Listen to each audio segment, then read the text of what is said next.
Hello friends, कैसे हैं आप लोग।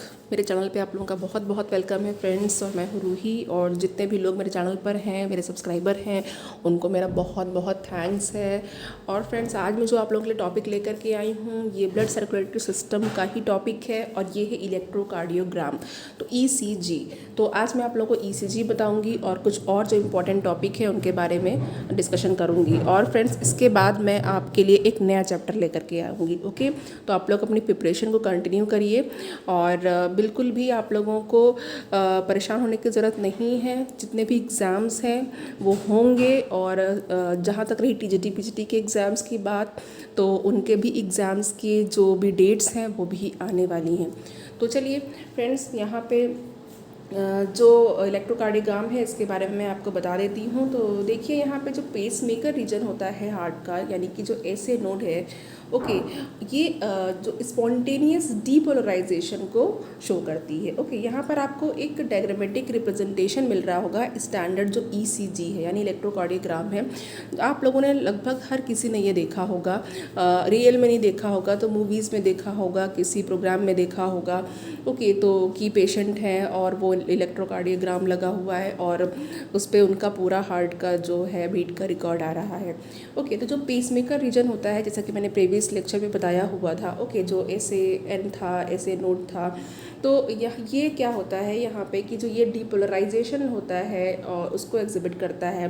और ये जो डीपोलराइजेशन होता है ये एक्शन पोटेंशियल को कॉज करता है। ओके, ये जो डीपोलराइजेशन है ये एक्शन पोटेंशियल को कॉज करता है, और इसका जो रिजल्ट होता है वो ये होता है कि जो हमारा हार्ट है वो ऑटोमेटिक बीटिंग करता है, यानी कि जो हमारा हार्ट लगातार बीटिंग करता रहता है ऑटोमेटिकली, वो इसी वजह से होता है। ओके, तो ये जो automatic beating of the heart है, और ये जो इम्पल्स है जो कि कार्डियक मसल्स में ट्रैवल करती है ड्यूरिंग द कार्डियक साइकिल, ये क्या करती है, इलेक्ट्रिक करंट्स को प्रोड्यूस करती है। ओके, हमारा हार्ट बीट होता है, और उसके बाद एक इम्पल्स होती है जो कि कार्डियक मसल्स में कार्डियक साइकिल के दौरान ये ट्रैवल करती है पूरे कार्डियक मसल्स में, और ये इलेक्ट्रिक करंट्स को प्रोड्यूस करती है।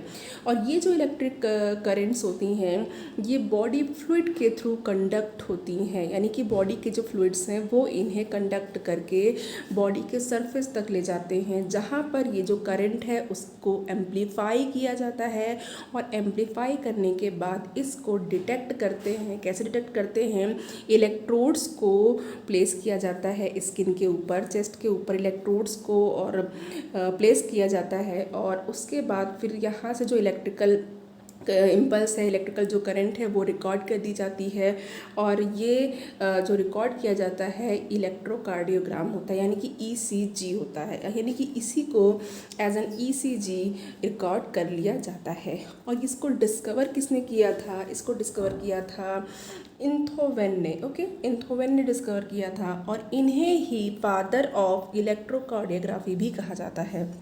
तो आप लोगों को ये बात समझ में आ गई कि इंथोवेन ने इसको डिस्कवर किया था, और ये फादर ऑफ इलेक्ट्रोकार्डियोग्राफी हैं।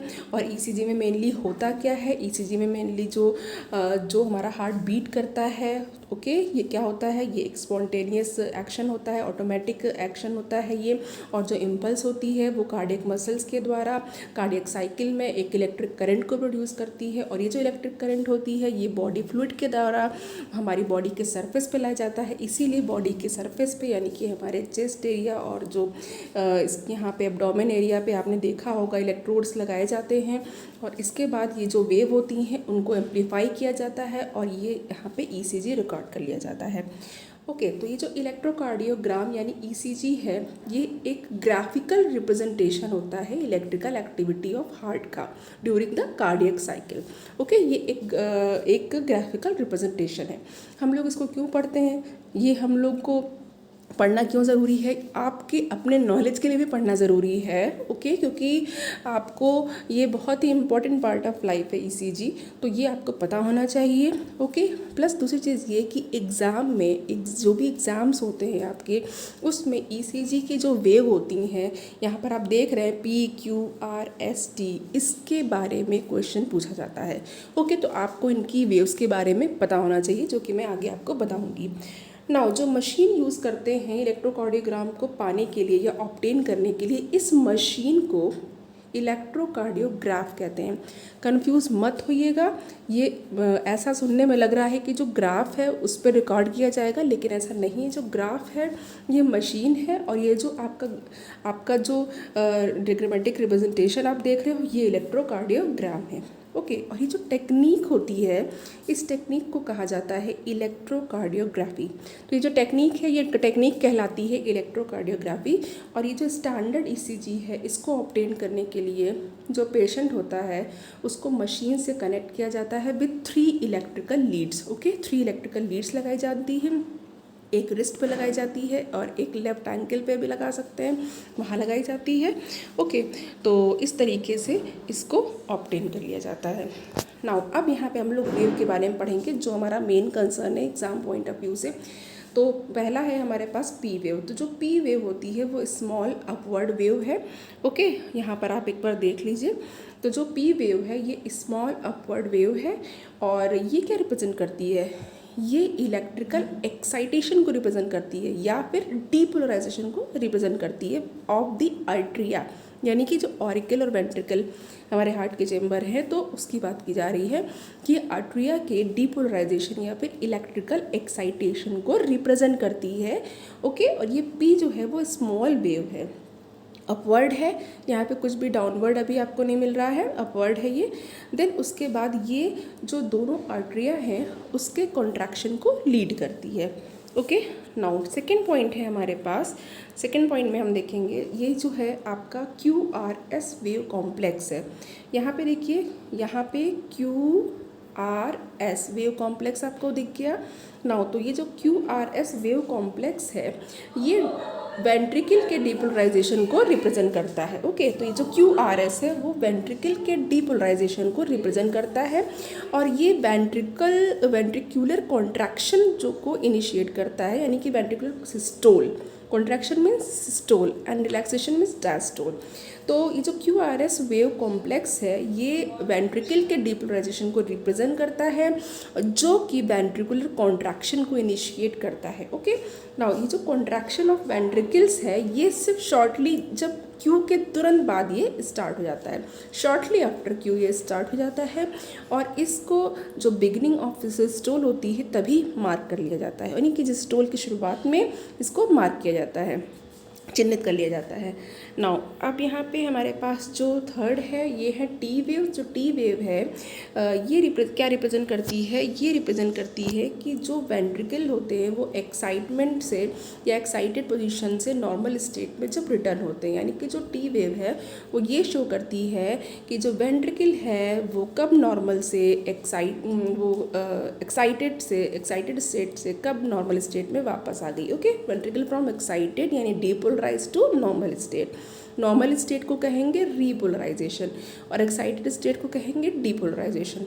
और जो एंड है टी वेव का वो सिस्टोल के एंड से मार्क कर दिया जाता है, और यहाँ पे यानी कि that is end of joint diastole, ये जॉइंट डायस्टोल है।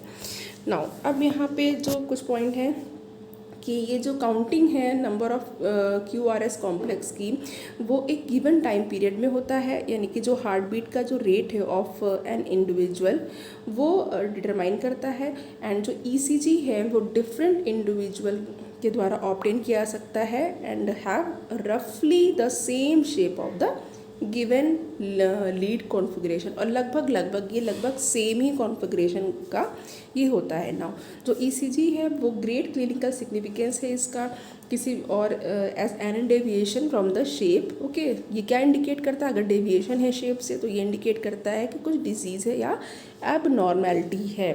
ओके, नाउ यहाँ पे अब जो नेक्स्ट मुझे बताना है यहाँ पे इंटरप्रिटेशन है कुछ जो ECG के रिज़ल्ट का, उसको बता देते हैं।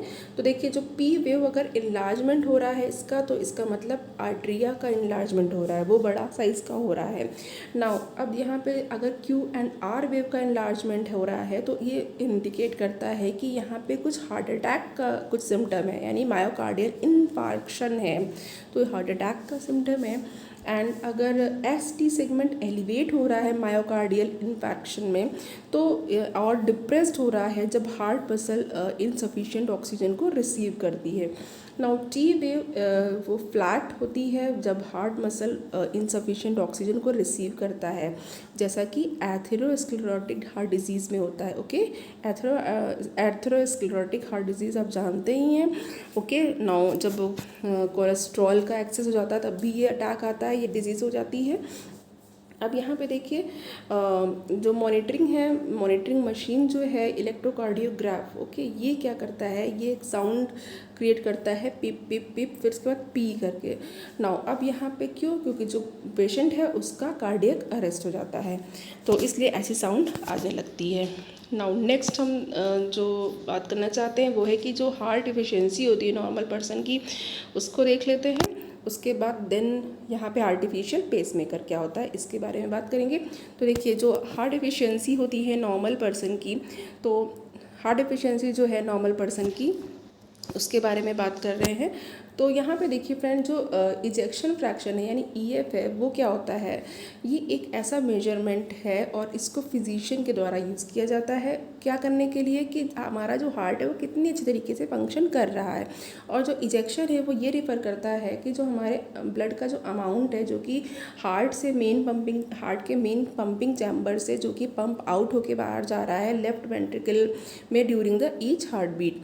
ओके, तो ये है ना एक जो आपको यहाँ पे याद रखना है वो क्या है कि जो हेल्दी हार्ट होता है उसका जो ईएफ होता है यानी इजेक्शन फ्रैक्शन होता है वो 50 से 75% तक होता है, और ये इंडिकेट करता है कि जो हमारा हार्ट है वो अच्छी तरीके से पंप कर रहा है और ये एडिक्वेटली जो यानी कि प्रचुर मात्रा में जो ब्लड की सप्लाई है उसको बॉडी और ब्रेन तक पहुँचा रहा है। नाउ अब अगर ईएफ का जो लेवल है वो 50% से नीचे फॉल हो जाता है, इसका मतलब जो हमारा हार्ट है वो लॉन्गर पंपिंग एफिशिएंटली जो है वो पंप नहीं कर पाएगा।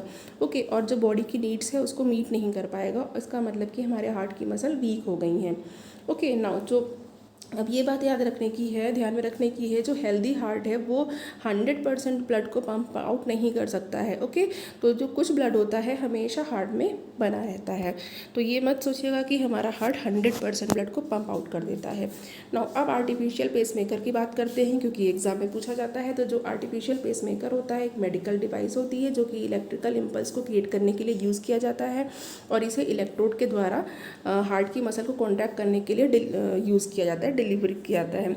नाउ अब ये क्या करती है, ये हार्ट की जो बीट होती है उसको रेगुलेट करती है, यानी कि हार्ट की बीटिंग को ये रेगुलेट करती है। और पेसमेकर का जो प्राइमरी पर्पस होता है ये क्या होता है, ये हार्ट रेट को एडिक्वेटली जो है मेंटेन करता है, एडिक्वेट हार्ट रेट को मेंटेन करता है। और या तो फिर क्योंकि हार्ट जो होता है, हार्ट का जो नेचुरल पेसमेकर होता है वो बहुत ही फास्ट नहीं रह जाता है, या तो फिर जो है यहाँ पे कोई ब्लॉकेज हो जाती है हार्ट इलेक्ट्रिकल कंडक्टिंग सिस्टम में, इस वजह से ये आर्टिफिशियल पेसमेकर की ज़रूरत पड़ती है। ओके, तो चलिए अब नेक्स्ट यहाँ पे है हमारे पास पोर्टल सिस्टम की बात कर लेते हैं। Circulation through some special region यानी पोर्टल सिस्टम। तो पोर्टल सिस्टम में आपका रीनल पोर्टल सिस्टम पूछा जाता है, तो पोर्टल सिस्टम के बारे में बात करनी है मुझे। तो ये देखिए यहाँ पे जो रीनल पोर्टल सिस्टम है, सबसे पहले इसके बारे में देख लेते हैं। फिश एंड एम्फीबियंस में रीनल पोर्टल सिस्टम पाया जाता है, और ये रेप्टाइल्स में जो है रिड्यूस्ड होता है और बर्ड्स में भी रिड्यूस्ड होता है, और ये मैमल्स में रीनल पोर्टल सिस्टम एब्सेंट होता है। तो ये याद रखिएगा, जो आरपीएस यानी कि रीनल पोर्टल सिस्टम है ये मैमल्स में एब्सेंट होता है। ओके, तो ये ब्लड की सप्लाई करता है from the posterior reason of the body, यानी कि जो बॉडी का पिछला हिस्सा है वहाँ से ये ब्लड की सप्लाई को करता है, किडनी तक पहुँचाता है, और via the renal portal veins. Now hypophysial portal system जो है वो क्या करता है, ये जो हाइपोफाइशियल पोर्टल वेन है ये ब्लड को हाइपोथैलेमस से कलेक्ट करती हैं और ये इंटीरियर लोब में एंटर करती हैं, और ये इंटीरियर लोब जो है ये पिट्यूटरी का इंटीरियर लोब है। ओके, और ये सिस्टम हायर वर्टिब्रेट्स में जैसे कि ह्यूमन में प्रेजेंट होता है, यानी कि जो हमारे अंदर ह्यूमंस में हाइपोफाइशियल पोर्टल सिस्टम है, रीनल पोर्टल सिस्टम नहीं है। नाउ नेक्स्ट है यहाँ पे हिपैटिक पोर्टल सर्कुलेशन। तो जो हिपैटिक पोर्टल सर्कुलेशन है ये यूनिक वैस्कुलर कनेक्शन होता है बिटवीन द डाइजेस्टिव ट्रैक्ट और लीवर। तो लीवर और डाइजेस्टिव ट्रैक्ट है उसके बीच का ये जो है एक यूनिक वैस्कुलर कनेक्शन है। ओके, इसको कहते हैं हिपैटिक पोर्टल सिस्टम। तो जो हमारा लीवर है वो दो सोर्सेज से ब्लड को रिसीव करता है। ओके, एक तो हिपैटिक आर्टरी होती है जो ऑक्सीजनेटेड ब्लड को सप्लाई करती है टू द लीवर, और एक हिपैटिक पोर्टल इंटरनल वेन होती है जो कि डीऑक्सीजनेटेड ब्लड को डाइजेस्टिव ऑर्गन से लीवर तक लेकर के आती है। नाउ जो फ्लो है डीऑक्सीजनेटेड ब्लड का from the digestive organ to the liver, ये क्या होता है, जब इसमें वापस होने वाला होता है यानी कि रिटर्निंग होने से पहले टू द सिस्टमेटिक सर्कुलेशन, इसे हिपैटिक पोर्टल सर्कुलेशन कहा जाता है। नाउ हिपैटिक पोर्टल सर्कुलेशन की इंपॉर्टेंस क्या है ये देख लीजिए। जो ब्लड होता है जो कि एलिमेंट्री कैनाल से आता है और जिसमें एब्जॉर्ब्ड फूड होता है जैसे कि ग्लूकोज है, अमीनो एसिड्स है, तो इसके लिए इसकी इंपॉर्टेंस है। नाउ जो एक्सेस ऑफ ग्लूकोज होती है वो ग्लाइकोजन में कन्वर्ट हो जाती है और ये जो ग्लाइकोजन होता है ये लिवर में स्टोर हो जाता है। ओके, और ये बाद में फिर बॉडी में यूज़ होता है। ना जब बॉडी किसी भी इंडिविजुअल को जैसे कि जब फील होता है कि उसको फूड की डिफिशियंसी हो गई है, बॉडी को फूड की डिफिशियंसी हो गई है, तो जो ग्लाइकोजन होता है वो ग्लूकोज में कन्वर्ट हो जाता है और ये ब्लड स्ट्रीम के थ्रू जो है हिपैटिक वेन्स में ट्रांसफर्ड हो जाता है। ना ये अब यहाँ पे जो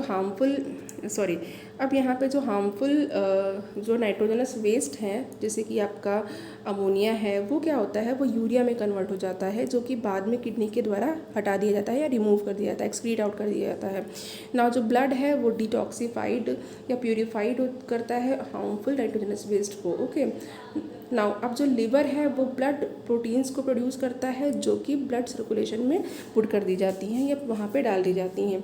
नाउ नेक्स्ट हमारे पास है कोरोनरी सर्कुलेशन। तो कोरोनरी सर्कुलेशन क्या है, जो ऑक्सीजनेटेड ब्लड है उसका जो फ्लो होता है फ्रॉम द असेंडिंग एओर्टा, यानी असेंडिंग एओर्टा, ठीक है, असेंडिंग एओर्टा जो है जो कि हार्ट मसल की तरफ है एंड जो रिटर्न एंड ये क्या करता है, ये डीऑक्सीनेटेड ब्लड को हार्ट मसल की तरफ रिटर्न करती है टू द राइट आर्टरियम। ठीक है, ये क्या कहलाती है, कोरोनरी सर्कुलेशन कहलाता है। एक बार मैं रिपीट कर दे रही हूँ, इस कोरोनरी सर्कुलेशन में होता क्या है, जो ऑक्सीजनेटेड ब्लड का जो फ्लो है जो कि हार्ट मसल से असेंडिंग एओर्टा की तरफ आ रहा है और ये जो डीऑक्सीजनेटेड ब्लड है जो कि हार्ट मसल से राइट आर्टरियम की तरफ जा रहा है, ये क्या कहलाता है, कोरोनरी सर्कुलेशन कहलाता है। ओके, तो अब देखिए जो असेंडिंग एओर्टा होती है तो असेंडिंग एओर्टा से राइट और लेफ्ट कोरोनरी आर्टरीज जो हैं वो उनमें जो ब्लड की सप्लाई, ऑक्सीजनेटेड ब्लड की सप्लाई है वो वहाँ से अराइज होती है टू द हार्ट मसल। और जो डीऑक्सीजनेटेड ब्लड है, ओके, जहाँ से जो हार्ट वॉल क्या करती हैं, जो हार्ट वॉल से जो है ये कोरोनरी वेन के द्वारा ये कैरी किया जाता है और ये क्या करती है, कोरोनरी साइनस को जाके मिल जाती है या उसको ज्वाइन कर लेती है। नाउ जो कोरोनरी साइनस है वो डीऑक्सीनेटेड ब्लड को राइट एट्रियम तक ले करके जाता है। Okay, coronary sinus carries deoxygenated blood to the right atrium. तो यहाँ पे इतने पॉइंट्स आपको क्लियर हो गए हैं। ठीक है, तो अब आगे मैं होपफुली नेक्स्ट चैप्टर को ही लेकर के आऊँगी जो कि फिर से अगेन आपके लिए एक अच्छा चैप्टर होगा and exam point of view से इम्पॉर्टेंट होगा। तो चलिए फ्रेंड, तब तक के लिए थैंक यू और चैनल को प्लीज़ सब्सक्राइब करिएगा, लाइक भी करिएगा और शेयर भी करिएगा। Thank you so much.